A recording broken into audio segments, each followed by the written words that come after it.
সেই সময় এরা মন্দির, মসজিদ, গির্জা, গুরুদুয়ারা এই সব নিয়ে ব্যস্ত। আপনারা জানেন এই কয়েকদিন আগে, মাত্র হাতে গোনা কয়েকদিন আগে, মালদার বিখ্যাত, ভাই আমার, ভারতবর্ষ সারা পৃথিবীর বিখ্যাত একটা মসজিদ, যে মসজিদটার নাম হলো আদিনা মসজিদ বলে লোকে জানে, সেই মসজিদে একটা বাবা কোথা থেকে এসে হঠাৎ করে পুজো করা শুরু করে দিয়েছে।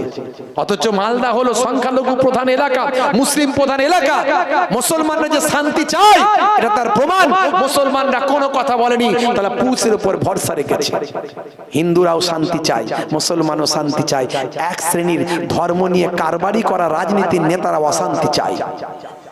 হঠাৎ করে সেখানে এসে পুজো পার্বণ শুরু করে দিল, দিয়ে বলে এই যে দেখেছো মূর্তিগুলো, এই মূর্তিগুলো আছে, এই মূর্তিগুলো আছে কয়েকটা 4-5খানা ইটেতে। ভাই আমার, গোটা মসজিদটা ঘুরলে আপনি খুব বেশি হলে হার্ডলি 8-10টা ইটে পাবেন যেখানে স্ট্যাচু করা আছে, ভাই আমার, মূর্তি দেওয়া আছে, মূর্তির ছবি আছে, এরকম 8-10খানা। তাই তারা বলছে এটা মন্দির থেকে মসজিদ হয়েছে, এর আসল নাম নাকি আদিনাথ মন্দির। তারা বলতে চাইছে এটা এই যে তার নমুনা, এই যে মূর্তি আছে এই যে তার নমুনা।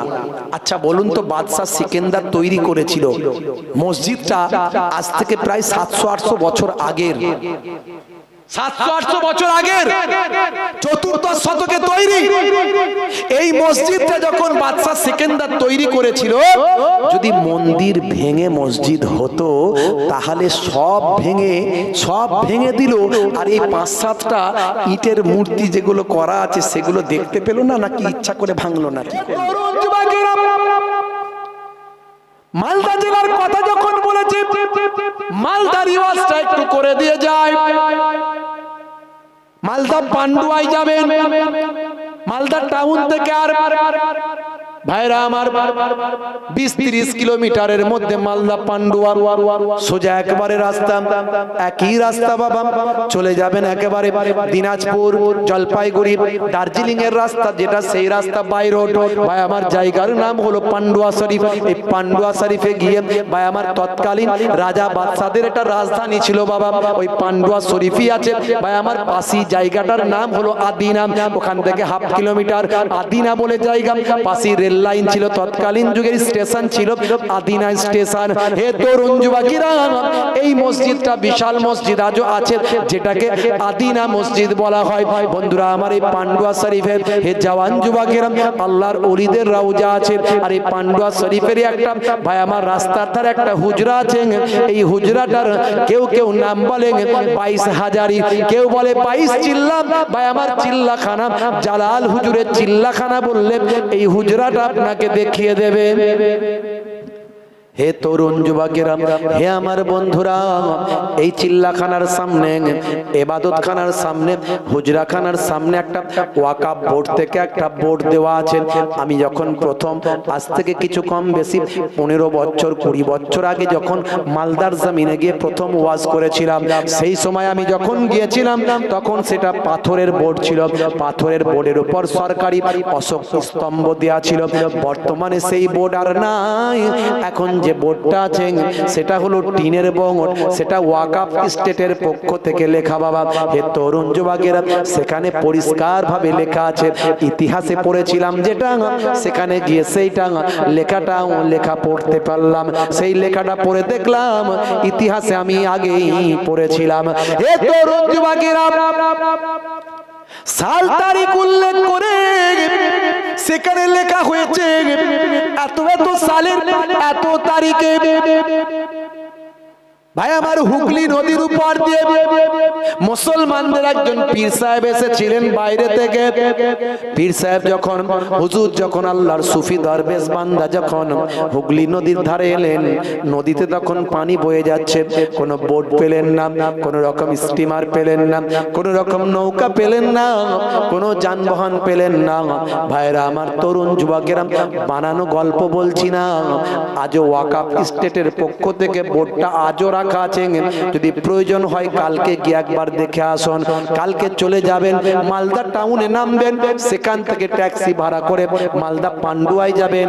পান্ডুয়ায় গিয়ে 22 চিল্লাখানা, ভাই আমার বলবেন জালাল হুজুরের ইবাদতখানা, কেউ বলে চিল্লাখানা, কেউ বলে 22 হাজারি। সেখানে গিয়ে বলবেন জালাল হুজুরের চিল্লাখানাটা কোথায়? চিল্লাখানার সামনে, ইবাদতখানার সামনে আজও ওয়াকাফ স্টেটের পক্ষ থেকে বোর্ডটা টাঙানো আছে। সেই বোর্ডটা গিয়ে পড়ে দেখবেন, ইতিহাসটা মিলিয়ে নেবেন। যারা আল্লাহর ওলিদের মানেন না, একবার সেখানে গিয়ে ঘুরে আসুন। হে তরুণ যুবকেরা, সেখানে লেখা আছে এত এত সালে এত তারিখে বাবা হুগলি নদীর উপর দিয়ে মুসলমানদের একজন পীর সাহেব ভর্তি নদী দেখে কোন বোট স্টিমার যানবাহন না পেয়ে নিজের কাঁধের রুমালটা ভর্তি নদীতে বিছিয়ে দিয়ে তার উপর দিয়ে টপ টপ টপ টপ করে হেঁটে হেঁটে ভর্তি নদী পার হয়ে এপারে চলে আসলেন। ভর্তি নদীতে তার পাটা ভিজল না।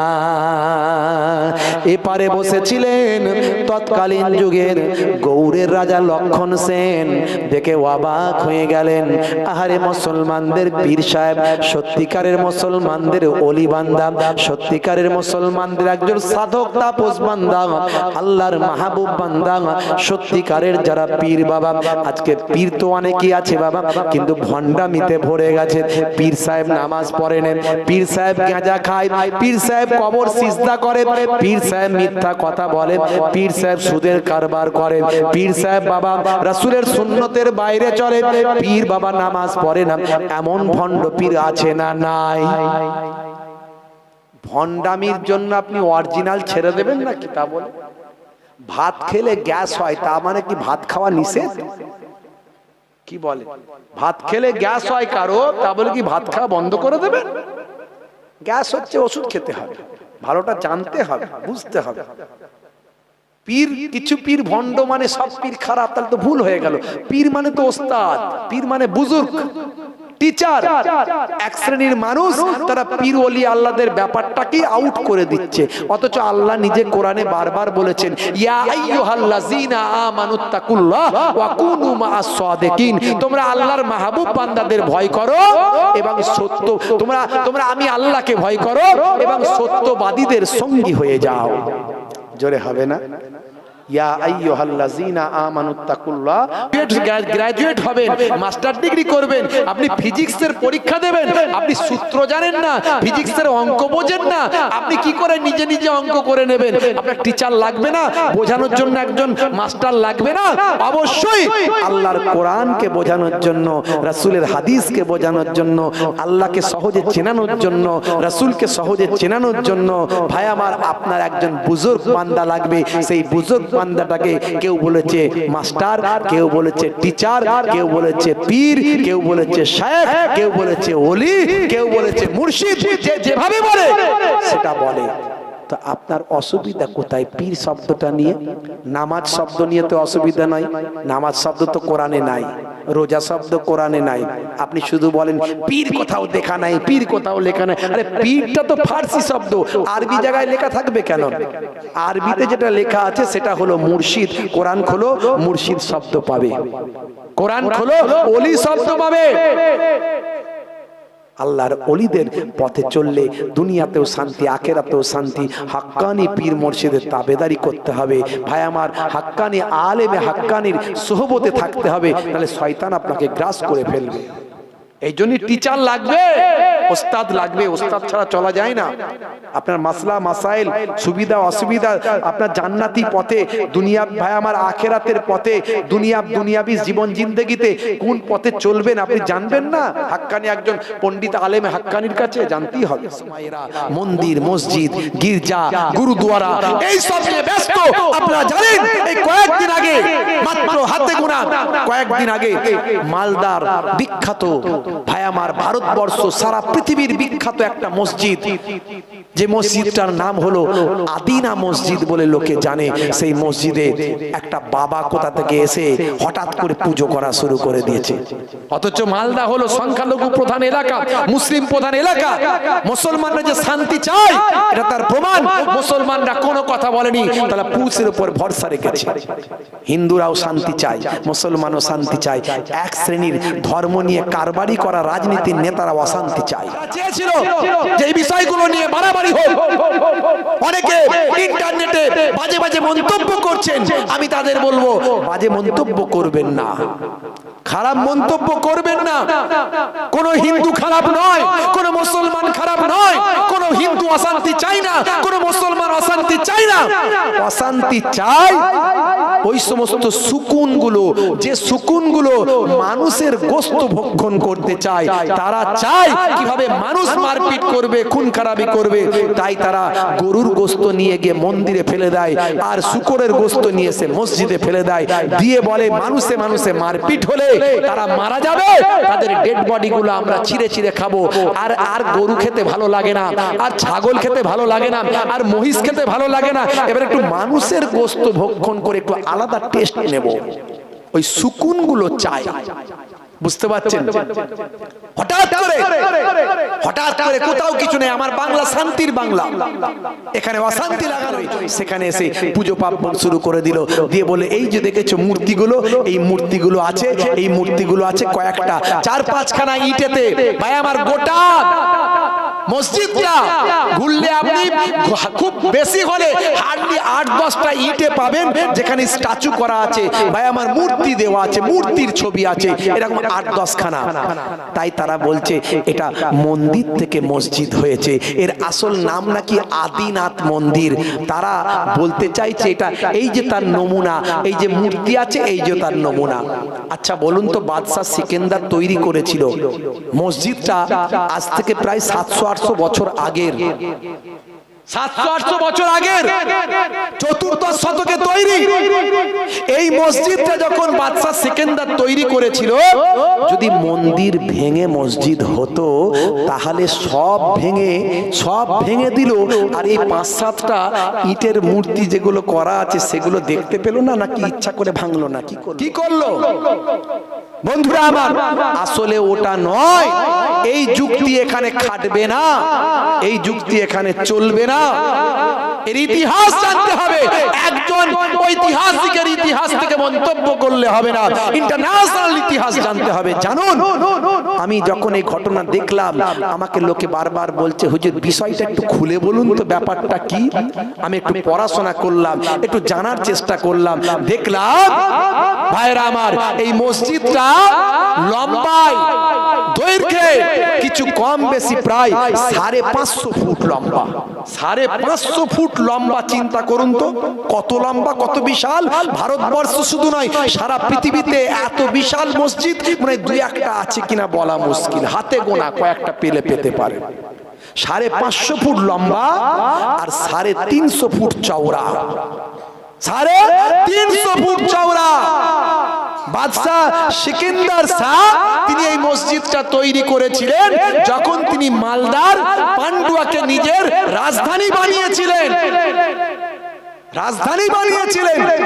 জায়গাটার নাম হলো আদিনা।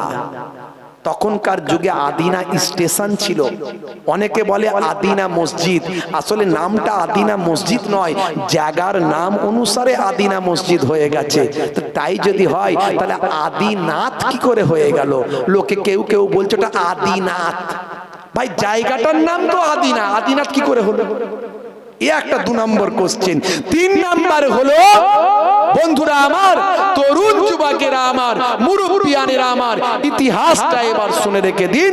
বাদশাহ সিকান্দার শাহ মসজিদটা তৈরি করার পরে তৈরি করতে পুরো কমপ্লিট হয়নি, তার আগেই ইন্তেকাল করেছিলেন। তখন নামাজ কালাম সব হতো, এখানে নামাজ কালাম সব হতো। ভাই আমার, উনার বংশধরদের কাছে মসজিদটা চলে আসে, তারা সেখানে নামাজ কালাম করেন। কিন্তু করতে করতে রাজা গণেশ নামক একজন রাজা, তিনি তখন আক্রমণ করলেন, করে সেই জায়গা জয় করে নিলেন, মসজিদটাও দখল হয়ে গেল। তারপর থেকে মসজিদে আর নামাজ হয়নি, নামাজ বন্ধ। দীর্ঘদিন ধরে রাজা গণেশের আন্ডারে মসজিদটা ছিল। বিভিন্ন ইতিহাসগুলোকে যদি আপনি গবেষণা করেন, আশা করি আমার বক্তব্য আপনার সঙ্গে মিলে যাবে। রাজা গণেশের সময় ঐতিহাসিকরা বলছেন এরকম 8-10 খানা ইট, যে ইটগুলো খোদাই করে মূর্তিওয়ালা ইট, যেগুলো নিয়ে এসে মেন জায়গায় লাগানো হয়েছে। আচ্ছা বলুন, দেখবেন আপনি দেখবেন ওখানে একটা ইট, তাতে মূর্তি করা আছে পাথরের ইট। সেই ইটটা কিন্তু ওই আমাদের যে মসজিদের মেম্বার হয় না, যেখানে ইমাম সাহেব খুতবা দেয়, উঁচু জায়গা, এই উঁচু জায়গার উপরে ইটটা লাগানো আছে। এত চোকালো জায়গা, যেখানে গেলেই চোখে পড়বে। তাহলে ভেঙে যদি মসজিদ হতো, তাহলে ওটা কি বাদ দিয়ে রাখতো? ওটা তো আগে ভাঙতো। এরকম গোটা কত ইট পরে লাগিয়ে দেয়া হয়েছে রাজনীতি করার জন্য, কুচক্রীরা, যাতে করে বিভাজন করা যায়। আর কিছু মানুষ ভাই আমার এটা নিয়ে রাজনীতি করছে, বাজার গরম করছে। আমি বলবো এটা কোনো মুসলমান কখনো অন্যায় কাজ করতে পারে না, কোনো হিন্দু ভাই কখনো অন্যায় কাজ করতে পারে না। এটা রাজনীতির স্বার্থে কিছু মানুষ করছে, এগুলো থেকে দূরে থাকবেন। আর আজকে এখন তো সেটা নিয়ে তো মারামারি কেন ভাই? এখন তো সেখানে মসজিদে নামাজ হয় না, সেটা হেরিটেজ এলাকা, হেরিটেজ এলাকা, ওটা দর্শনীয় জায়গা হয়ে গেছে, সরকারের অধীনে আছে। ওখানে মসজিদে নামাজ হয় না। হিন্দু যায়, মুসলিম যায়, শিখেরা যায়, পাঞ্জাবিরা যায়, আপনার আমেরিকান, ব্রিটেন থেকে দর্শনার্থীরা, বিদেশিরা আসে। একটা হেরিটেজ এলাকা ঘেরা আছে, সেখানে সুন্দর বাগান আছে। আমি অনেকবার গেছি, দেখে এসেছি, ঘুরে এসেছি। মালদায় গেলে, প্রোগ্রামে গেলি ওখানে যাই। পাশে আল্লাহর ওলির রওজা, পাশে আল্লাহর ওলির রওজা। ভাই আমার, নূর কুতুবে আলম পান্ডুবি হুজুরের রওজা, হযরত জালালউদ্দিন রাহমাতুল্লাহ আলাইহি, পারস্যের তাবরেজ থেকে ভাই আমার হযরত জালালউদ্দিন শাহ রাহমাতুল্লাহ আলাইহি, ভাই আমার তার হুজরাখানা সেখানে আছে। জালাল তাবরেজি হুজুরের হুজরাখানা সেখানে আছে। বড় আল্লাহর ওলিদের ভাই আমার নিদর্শন সেখানে আছে। কত সুফি সাধকদের ভাই আমার সেখানে নিদর্শন আছে। ভাইরা আমার, তরুণ যুবকেরা, আমি সবাইকে বলবো, আজকে খুব সুন্দর একটা ভালো পরিচয় দিয়েছে আমার মুসলিম ভাইরা। যখন ওই বাবা এসে ওখানে পুজো পার্বণ শুরু করে দিল, ইন্টারনেটে ভাইরাল হলো। মালদা সংখ্যালঘু প্রধান এলাকা, মুসলিম প্রধান এলাকা, কিন্তু তারা শান্তির বার্তা দিয়েছে। কেউ কোন রকম মাঠে নেমে প্রতিবাদ করেনি, মিটিং করেনি, মিছিল করেনি, আন্দোলন করেনি। তারা প্রশাসনের উপর ভরসা রেখেছে।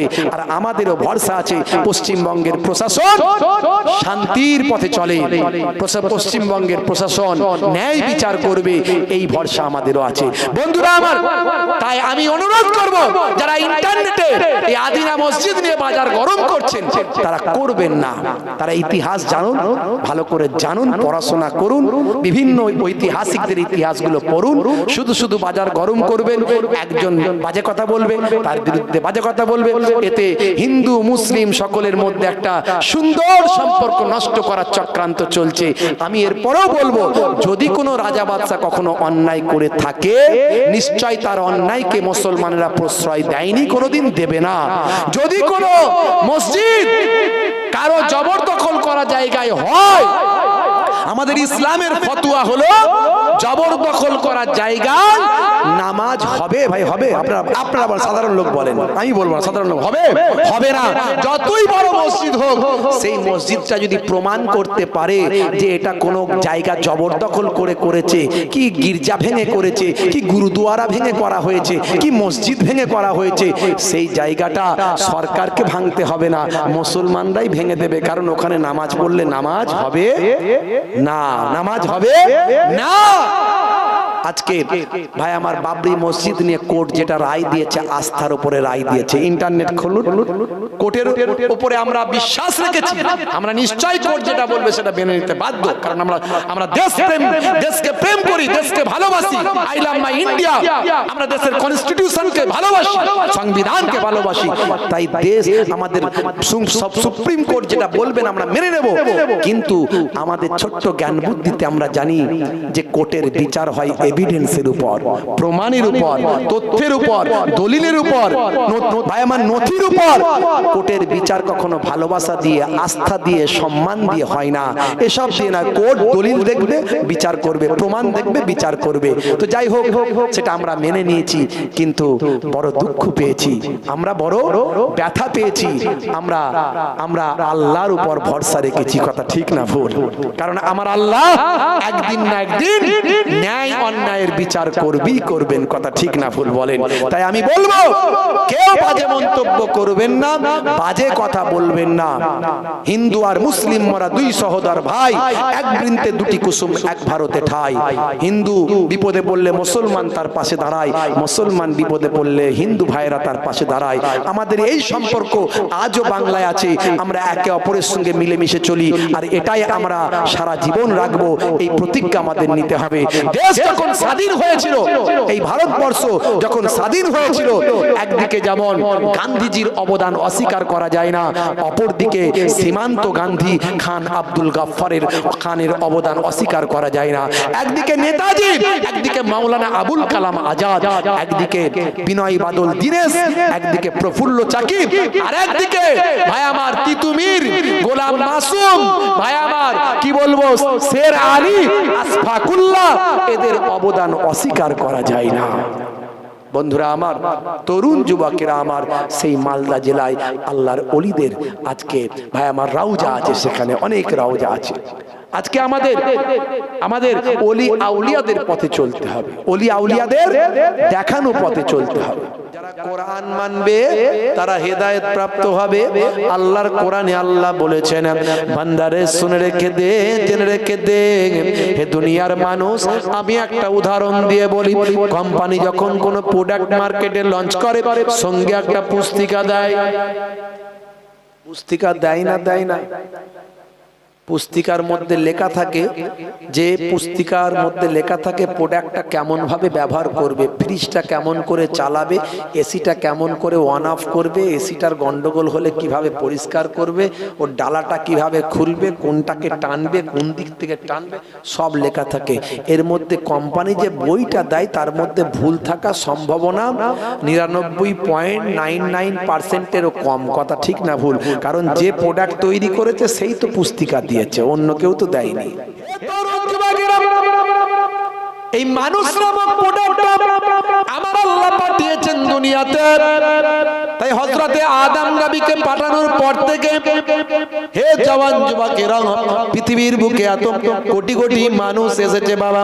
হযরতে আদম নবীর জামানায় মানুষ নামক প্রোডাক্টটা যখন আল্লাহ পাঠালেন, হযরতে আদম নবীকে প্রতিনিধি করে তার কাছে একটা পুস্তিকা দিলেন, এই মানুষ নামক প্রোডাক্টটা কেমন ব্যবহার হবে।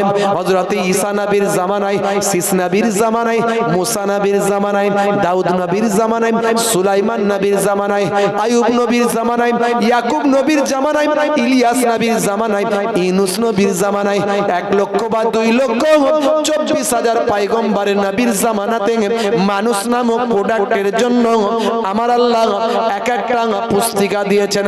ছোট ছোট পুস্তিকাগুলো সাহিফা বলা হয়, বড় পুস্তিকা 4টে।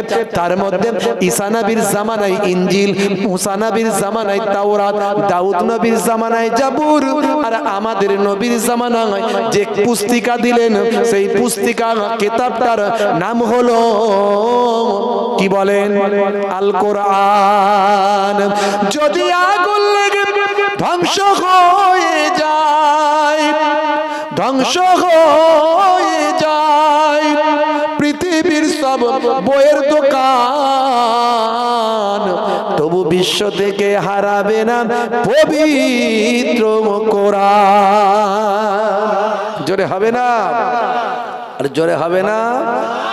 করবে কেমন করে কোরআন ধ্বংস আগুনের তেজ, করবে কেমন করে কোরআন ধ্বংস আগুনের তেজ। আছে বিশ্বে ভরা অগণিত কোরআনে হাফেজ, তারা ছাপি আসমানি গ্রন্থ, তারা ছাপি আসমানি গ্রন্থ, বাঁচাবে ইসলামের সম্মান, তবু বিশ্ব থেকে হারাবে না পবিত্র কোরআন। যিকরা ওয়া ইন্না লাহু লাহাফিজুন। আল্লাহর কোরআন বলছে এই কোরআন মাজিদে আমি নাজিল করেছি, আর এই কোরআন মাজিদের হেফাজতের দায়িত্বটাও আমি আল্লাহ গ্রহণ করেছি। 1450 বছর ধরে কোরআনের বিরুদ্ধে কত মামলা হয়েছে বলুন তো? কোরআনের একটা আয়াতকে কেউ বাঁকা করতে পেরেছে? যে বলেন পেরেছে। যে কোরআনের আয়াত বাঁকা করতে গেছে আল্লাহ তার জিন্দেগি বাঁকা করে দিয়েছে। করেছে না করেনি? করেছে। পৃথিবীর বুকে আর একটা গ্রন্থ দেখান তো যে গ্রন্থটাকে কোটি কোটি মানুষ মুখস্থ করে। আমি আমার হাত দিয়ে এ পর্যন্ত কিছু কম বেশি কয়েকশো ছেলের মাথায় কোরআন হাফিজের পাগড়ি দিয়েছি, আল্লাহ দিয়েছেন আমার হাত দিয়ে। তাহলে ভাবুন তো এরকম পৃথিবীর জমিনে কত কোটি কোটি ছেলে কোরআন মুখস্থ করছে। যারা মনে করছে দুঃস্বপ্ন দেখছে, যারা দুঃস্বপ্ন দেখছে যে কোরআন মনে হয় পৃথিবী থেকে শেষ হয়ে যাবে, আচ্ছা তারা কি রকম স্বপ্ন দেখছে বলেন দেখি? খুব মারাত্মক স্বপ্ন দেখছে তারা। কোরআন পৃথিবী থেকে শেষ হয়ে যাবে ভাই? যাবে না। সব কটা কোরআন মাজিদ যদি নিয়ে গিয়ে বঙ্গোপসাগরে ফেলে দেয়, পরের দিন পৃথিবীর বুকে কোটি কোটি হাফেজ আছে, তারা জবান দিয়ে বলবে আবার প্রিন্ট আউট হয়ে যাবে। এটা একমাত্র only book, only book, this name is কোরআন মাজিদ, সেটার নাম হলো কোরআন। ভাইরা আমার, তরুণ যুবকেরা আমার, মুরব্বিয়ানেরা আমার, আজকে ধর্ম নিয়ে হানাহানি, মারামারি, কাটাকাটি, কিন্তু কোরআন ফয়সালা দিয়েছে, কোরআন বলে দিয়েছে ধর্ম নিয়ে জবরদস্তি নাই, লা ইকরাহা ফিদ্দিন, ধর্মে কোনো জবরদস্তি নাই। তুমি যদি আমার ধর্ম পছন্দ না করো, তুমি তোমারটা নিয়ে চলো। কোরআন বলে দিয়েছে, এই শুনে রেখে দাও, যারা তোমরা বিশ্বাস করো না আল্লাহকে, যারা তোমরা বিশ্বাস করো না আল্লাহকে, ইয়া আইয়ুহাল্লাযিনা, এই ইয়া আইয়ুহাল কাফিরুন লা আ'বুদু মা তা'বুদুন। এই কাফের কথা বললে কিছু মানুষের মাথায় এমন ভাবে মিডিয়ার লোকজন, কিছু দুষ্টু লোক এমন শিখিয়েছে, কাফের কথা মানে ওরা ভাবে গালাগালি। বুঝতে পারছেন? ওরা ভাবে গালাগালি। এগুলো আমাদের আলোচনার দরকার। বক্তারা এগুলো আলোচনা করেন না। এখন ইন্টারনেটের যুগ, এই আমার বক্তব্য হাজার হাজার হিন্দু ভাইরা শোনে। আমি হিন্দু ভাইদের ভালোবাসি, তারা আমাদের ভাই, তারা আদম সন্তান। কথা ঠিক না বল? সবার রক্ত লাল। ব্লাড ব্যাংকে গেলে আমরা বলি না যে হিন্দু ভাইদের রক্ত দিও না, মুসলমানের রক্ত দাও। হিন্দু ভাইরা বলে না ব্লাড ব্যাংকে গেলে যে মুসলমান ভাইয়ের রক্ত দিও না, হিন্দু ভাইয়ের রক্ত দাও। তারা কিন্তু আমাদের ভাই। এক শ্রেণীর ধর্মের কারবারি, যারা ধর্ম নিয়ে যারা কারবারি করে, কারবার করে, তারা ধর্মের ব্যাড ইউটিলাইজ করে, এবং যারা রাজনীতির নেতা, উন্নয়নকে না করে, উন্নয়ন না করে, মানুষজনকে চাকরি বাকরি না দিয়ে, ব্যবসা বাণিজ্যে ভাই আমার ডেভেলপমেন্ট না করে, রাস্তাঘাট উন্নয়ন না করে, ভাই আমার সামাজিক ভাবে, অর্থনৈতিক ভাবে মানুষের সুযোগ সুবিধা না দিয়ে, দেশের জিডিপির কথা না ভেবে, মানুষের ডেভেলপমেন্টের কথা না ভেবে, তারা খুব সহজ রাস্তা নিয়েছে। একবার মন্দির বলো, একবার মসজিদ বলো, একবার হিন্দু বলো, একবার মুসলমান বলো, একবার গরুর গোস্ত বলো, একবার শুকরের গোস্ত বলো, একবার জুব্বা বলো, একবার টুপি বলো, একবার সলিমউদ্দিন বলো, একবার সেলো বলো। এই রকম বলে তারা বছরের পর বছর চালিয়ে যাচ্ছে, কিন্তু এটা এক জায়গায় গিয়ে থামবে। সে সময় আসবে, সেদিন সবাই জাগবে, হিন্দু জাগবে, মুসলমান জাগবে, তখন ওই সমস্ত দুই নম্বরী জালি যারা ধর্মের নামে বিভাজন করে, তাদের পালানোর রাস্তা থাকবে না, তাদের পালানোর রাস্তা থাকবে না। আজ বাজারে গেলে টোটো গাড়ির জ্বালায় মানুষের হাঁটা চলা বন্ধ।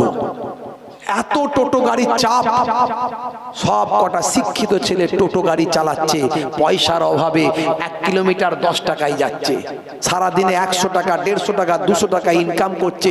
যে ছেলেগুলো ভাই আমার চাকরি বাকরি করতো, আজকে শুধু আমার পশ্চিমবঙ্গে বলবো না, সারা ভারতবর্ষে তাকিয়ে দেখুন, পশ্চিমবঙ্গ তো অনেক ভালো, তুলনামূলক অনেক ভালো।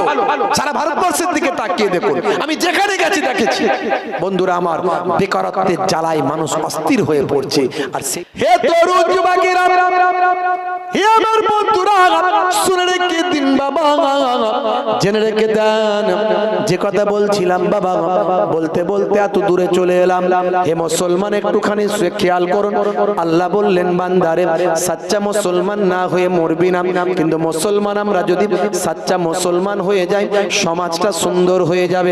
মুসলমান কি করে চুরি করতে পারে, মুসলমান কি করে ওজনে ঠকাতে পারে, মুসলমান কি করে খুন করতে পারে, মুসলমান কি করে জেনা ব্যভিচার করতে পারে, মুসলমান কি করে আল্লাহ ভুলে থাকতে পারে, মুসলমান কি করে নবীর সুন্নাত ভুলে থাকতে পারে। মুসলিম তুমি নামে হলে আজ কামে হলে না ভাই। মুসলিম দেখো অপরাধে লিপ্ত কেন হয়। মুসলিম তুমি কোরআন হাদিস পড়তে জানো না। মুসলিম তুমি মসজিদেতে নামাজে এলে না। মুসলিম তুমি নামে হলে আজ মুসলিম তুমি নামে মুসলিম এলে ন্যায়ের পথে সমাজে বদলাবে রে, সমাজে বদলাবে। মুসলিম তুমি নামে হলে আজ কামে হলে না ভাই। মুসলিম দেখো অপরাধে লিপ্ত কেন হয়। বোমে বারুদে নেশার তালাই হবে না কারো সাথে। সালাউদ্দিন আর তাগুলের তুমি যে উত্তরসূরি। ব্যঙ্গ কার্টুনে ব্যঙ্গ সিনেমায় নবীর সম্মান কমে না। ব্যঙ্গ কার্টুনে ব্যঙ্গ সিনেমায় নবীর সম্মান কমে না। গুগল সার্চে সেরা মনীষী খুঁজে দেখো না। জোরে হবে না? গুগল সার্চ করুন না, আমাদের নবী সম্পর্কে একটু দেখুন, সার্চ করুন। আমি অনেক বলেছি, তো ইন্টারনেটে আছে, অনেক বলেছি। কত বলবো, আর বেশি বলতে চাইছি না। আপনার পকেটে গুগল আছে, সেই গুগলে গিয়ে একবার লিখুন, who is the greatest person in the world. Google আপনাকে অ্যানসার দেবে, greatest person in the world of prophet মুহাম্মদুর রাসূলুল্লাহ সাল্লাল্লাহু সাল্লাম।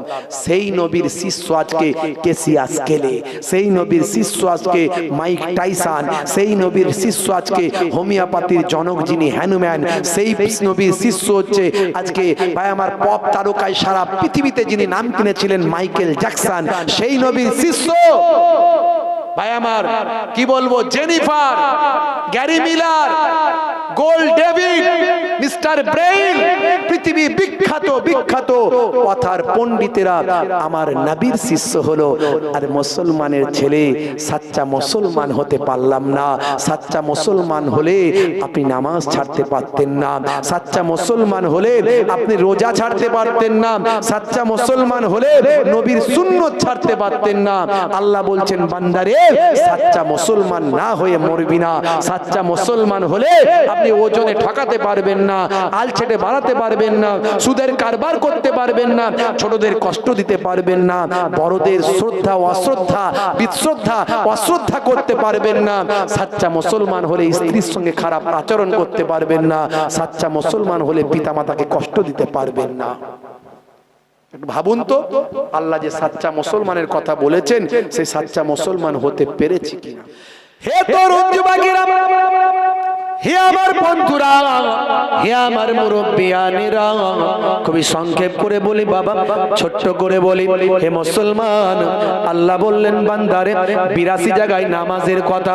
সাচ্চা মুসলমান যে হবে, অনেক কথা বললাম, কিন্তু একটা উদাহরণ দিয়ে যাই নামাজের ব্যাপারে। কারণ নামাজ যদি কেউ পড়ে, আল্লাহ বলছেন নামাজ যখন তুমি পড়বে, ইন্নাস সালাতা তানহা আনিল ফাহশাই ওয়াল মুনকার, নিশ্চয়ই নামাজ তোমাকে অশ্লীলতা অন্যায় থেকে দূরে সরিয়ে দেবে। একজন নামাজি কখনো মাতাল হতে পারে না, একজন নামাজি কখনো জেনাকারী হতে পারে না, একজন নামাজি কখনো পতিতালয়ে যেতে পারে না, কারণ তার নামাজ তাকে বাধা দেবে। আমি বলছি না, আল্লাহ বলছে। কিন্তু মুসলমান আজকে সেই নামাজ ছেড়ে দিয়েছে। 80% লোক 5 ওয়াক্ত নামাজ পড়ে না। ইমাম সাহেবকে জিজ্ঞাসা করলে পাওয়া যাবে, ইমাম সাহেব মাগরিবের সময় কজন? বলে 7 জন। এশার সময় কজন ভাইজান? বলে 4 জন। আর ফজরের সময় বলে আমি আর মুয়াজ্জিন 2 জন। আছে না নাই?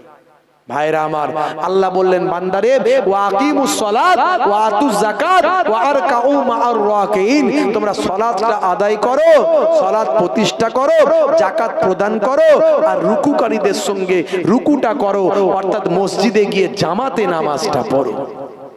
মুসলমানের ছেলেরা তো 2 রাকাত নামাজি জুম্মার দিনে যায়, সপ্তাহে সপ্তাহে বাঁশবাগানের ঝাড়ে পুকুরের পারে ফ্রি ফায়ার খেলে।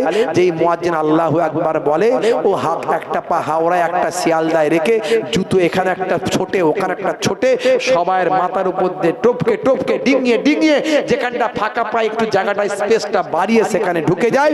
স্কিন টাইট গেঞ্জি আর জিন্সের pant, tight fitting jeans, tight fitting pant, আবার ভাই আমার টানলে বেড়ে যায়।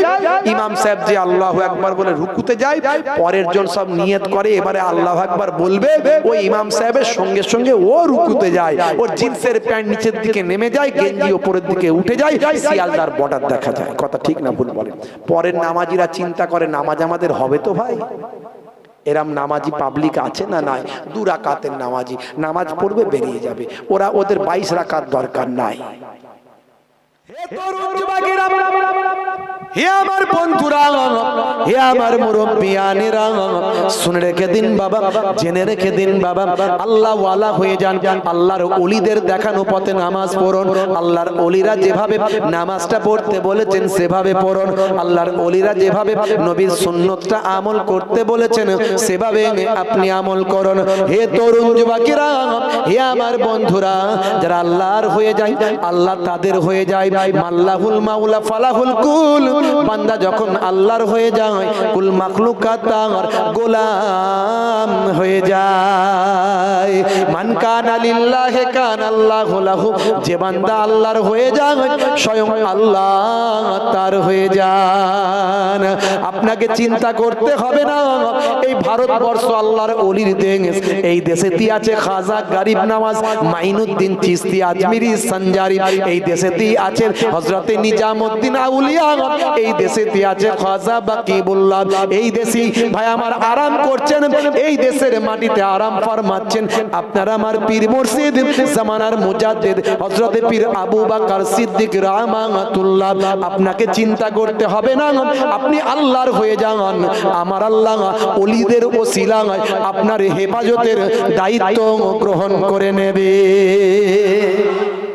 কিন্তু আমরা যদি বেনামাজি হই, চিটিংবাজ ধাপ্পাবাজ হই, তাহলে আমাদের প্রতি আর ওলি আউলিয়াদের নেক নাজার নেক ফায়েজ থাকবে কি করে? তারা আমাদের জন্য আল্লাহর দরবারে কি দোয়া চাইবেন? তাদের রূহ আল্লাহর দরবারে আমাদের জন্য কি বলবেন? ওলিয়া আউলিয়াদের খাতিরে ওলিদের দেশ এই ভারতবর্ষকে আল্লাহ নিশ্চয়ই হেফাজত করবেন। আমরা দেশকে ভালোবাসি, দেশকে প্রেম করি, হিন্দুকে ভালোবাসি, খ্রিস্টানকে ভালোবাসি, এই দেশকে আমরা ভালোবাসি। এই দেশের মাটিতে আমরা 5 বার কপাল ঠুকে দেশের মাটিকে আমরা চুম্বন করি 5 ওয়াক্ত নামাজে। কথা ঠিক না ভুল? হে তরুণ যুবকেরা, আমি একজন আল্লাহর ওলির উদাহরণ দেব। ওলিদের পথে চলুন। আল্লাহর ওলিদের আল্লাহ কি ক্ষমতা দিয়েছেন, আল্লাহর ওলিদের আল্লাহ কি আখলাক দিয়েছেন, আল্লাহর ওলিদের আল্লাহ কি চরিত্র দিয়েছেন। বাবা, জুব্বা পড়লি ওলি আল্লাহ হওয়া যায় না, মুখে দাড়ি রাখলি ওলি আল্লাহ হওয়া যায় না, নামাজ পড়লি আল্লাহর ওলি আল্লাহ হওয়া যায় না। ওলি আল্লাহ হতে গেলে আগে এই জায়গাটা ঠিক রাখতে হবে, এই কালটা যার ঠিক আছে তার ইবাদতটা কবুল হবে। হে তরুণ যুবকেরা, তাকওয়াওয়ালা মানুষ হতে হবে, সররিপুকে দমন করতে হবে, সররিপুকে দমন করে আল্লাহর ওলি হওয়া যায়। মালদার কথা যখন বলছিলাম, মালদারি একজন আল্লাহর ওলি বান্দার কথা বলবো। কষ্ট হচ্ছে আপনাদের? একটু হ্যাঁ দেন, কি হবে না শেষ করব। কারা কারা চান না হাত তুলে দেখান তো দেখি। সত্যি চান না? 3-4 জন হাত তুলে ফেলেছে। আসলে বুঝতে পারেন না, হয়তো চান বটে, তারা ভালোবেসে হাতটা তুলেছে। তারা ওপরে বলছে হাতটা তুলেছে, ওপরে না, কিন্তু ভিতরে হ্যাঁ হোক, তার মানে কথা ঠিক না ভুল? তাহলে এরকম আমাদের মাঝে মাঝে স্লিপ কিন্তু হয়। মানুষ মুখে এক কথা বলে কিন্তু অন্তর আর এক, বলতে চাইনি কিন্তু মুখ থেকে বেরিয়ে গেছে, হতে পারে। ভাইরা আমার, তরুণ যুবকেরা আমার, তার জন্য যখন ভুল কোনো কথা বলে ফেলবো, যদি ধরা পড়ে লজ্জা না করে আল্লাহকে সাক্ষী রেখে উইথড্র করে নিতে হয়। অনেক বড় বড় আলেম হুজুর পীর সাহেবদেরও ভুল হতে পারে, পারে না? পারে না, কারণ মানুষ তো, আদম সন্তান মাত্রই তো ভাই আমার গুনাহগার আছে না। কুল্লু বানি আদমা খত্তাউন, প্রত্যেক বানি আদম, আদমের আওলাদি গুনাহগার, তারা ত্রুটি মুক্ত নয়। যে যে নিজের ভুলটাকে বুঝে স্বীকার করে নেয়, আল্লাহ তাকে ভালোবাসেন। কথা ঠিক না ভুল? ভাইরা আমার, আদম নবী ভুল করেছিলেন, তিনি পয়গম্বর, কিন্তু ভুল করে তিনি কেঁদেছিলেন না কাঁদেননি? যারা বলেন কেঁদেছিলেন না কাঁদেননি, একদিন দুদিন নয়, তার কান্না 350 বছর ধরে। তারপরে আল্লাহ তার কান্না কবুল করেছিলেন। কোথায় জানেন? এখানে যারা হজ করেছেন তারা জানবেন, যারা হাজী সাহেব আছেন, আল্লাহ আমাকেও আরবের ভূমিতে মক্কা নগরীতে রাসূলের রওজায় নিয়ে গেছেন, আলহামদুলিল্লাহ। আপনি যাবেন, আরাফাতের পাশে একটা পাহাড় আছে, পাহাড়টার নাম হলো জাবালে রহমাত। এই জাবালে রহমাতে একটা নিশানা দেওয়া আছে, দেখবেন ওই জায়গাতে আদম নবী কাঁদতে কাঁদতে এবারে বললেন, আল্লাহ তোমার কাছে এতদিন কাঁদলাম, তুমি আমাকে এখনো ক্ষমা করলে না। তুমি, আমি জান্নাতে একটা আমার ভবিষ্যৎ প্রজন্মের সন্তান, যে তোমার বন্ধু, যে তোমার পয়গম্বর হবে, আমি নামটা দেখেছিলাম, মনে পড়ে গেছে, তার নাম হলো হযরতে মুহাম্মদ মুস্তাফা সাল্লাল্লাহু আলাইহি ওয়াসাল্লাম, যার নাম জান্নাতের দরজায় দরজায় দেখেছি। সেই নবীর ওসিলা দিয়ে তোমার কাছে দোয়া চাই, তুমি এবারে কবুল করো। আল্লাহ বলেন, হে আদম, আর তোমাকে আমি ফেরাতে পারলাম না, তুমি আমার বন্ধুর নাম দিয়ে দোয়া চেয়েছো, তার ওসিলা দিয়ে দোয়া চেয়েছো, যাও আদম, তুমি, তোমাকে আমি, তোমার যে গুনাহটা করেছিলে, যার জন্য তোমাকে আমি 350 বছর তুমি কেঁদেছিলে, যাও হযরতে আদম, আমি তোমাকে ক্ষমা করে দিলাম। মাথা যখন তুললেন, দেখছেন জেদ্দার দিক থেকে আম্মাজান হাওয়া আলাইহিস সালাতু ওয়াস সালাম জাবালে রহমাত পাহাড়ের দিকে, আরাফাতের দিকে আসছেন। জোরে বলুন সুবহানাল্লাহ। এই আরাফাতের ময়দানে 350 বছর পর হযরতে আদম নবী আর মা হাওয়া আলাইহিস সালামের মুলাকাত হয়েছিল। এই যে পেহচান হয়েছিল, চেনা হয়েছিল, পরিচয় হয়েছিল, এই আরাফা, ইউআররিফু, আররাফা ইউআররিফু, ভাই আমার, তারিফান, এই মানে হলো পেহচান না, জান না, চিন না, চিনে নেওয়া, জেনে নেওয়া, পরিচয় নেওয়া।